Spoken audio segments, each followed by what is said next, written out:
don't know that. You don't know what you don't know.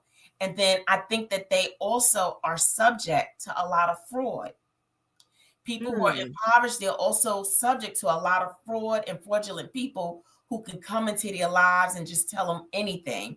And they don't know, again, what they don't know. And so it's really, really unfortunate and a sad story that we hear this over and over again. Okay, we're going to jump to another video and then we're going to come back to this conversation.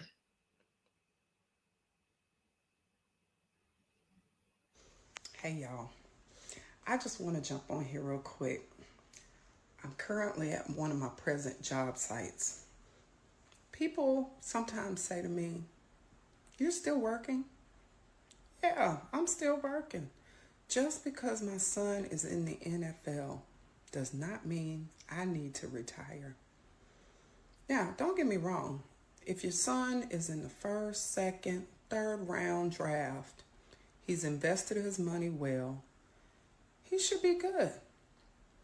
But I need people to know that not only do they get taxed, each state they play in, they get taxed. And then they have to pay for an agent. They have to pay for workouts, food, sometimes travel. Their money is their money. I still got it. Dr. Charm, your thoughts. Mother That's says a real, that's yeah. a real mother. That's a real mother. She's not like, oh, I birthed you and I was in labor 35 hours and 10 days. And you owe me this and that. Like that is a real loving mother, and I respect her because well, we left off talking about the people, the con artists, because then they got the baby mamas, the women who deliberately get pregnant to so that they can be set for 18 years. So yeah, shout out to that mom.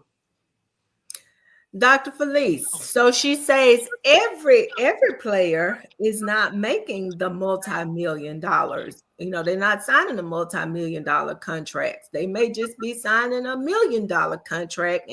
And to her point, they got to pay taxes, they got to pay agents, they got to pay all these different people. So it's not a whole lot of money really left. And even in that conversation with Jameis Winston, I want to go back to that for a second and just kind of hear your thoughts on this. What I did hear was him talk about the $400,000 a month. And I think we did the math and we said something like that comes to the tune of 4.8 million per year.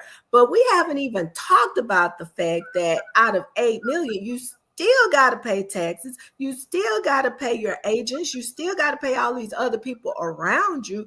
So with that being said, are we even as a family, are we even considering the position that we're putting our loved ones in when we are standing there with our hand out without thinking about what type of expenses they have to incur? It's almost as if they're their own little business, right? And that they have to pay out for everything. And that's what people don't understand. When they think you're in the NFL, they automatically think you have money. Well, first of all, a lot of those players that are in the NFL, they're not even making necessarily six figures. Not all of them are making six figures. And they're not making that money consistently. And I mean, like, if anybody want to get a groupie, you need to be on the baseball players, not the NFL.